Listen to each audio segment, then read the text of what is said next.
কথা পরিষ্কার করে বলতে চাই, যারা 5ই আগস্টের গণ অভ্যুত্থানকে ব্যতিক্রম বিজয়ী জনগণের ভূমিকার সাথে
শিক্ষার্থীরা অর্থাৎ ছাত্র সংগঠনের দুই সংগঠনের মধ্যে হাতাহাতির যে ঘটনাটি সেটি কিন্তু এখনো উত্তেজিত।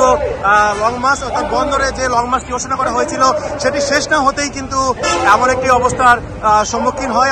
শিক্ষার্থীদের মধ্যে যে হাতাহাতির ঘটনা অর্থাৎ যে কোনো রাজনৈতিক দলের ছাত্র সংগঠনের দুই গ্রুপের মধ্যে হাতাহাতির ঘটনা ঘটেছে।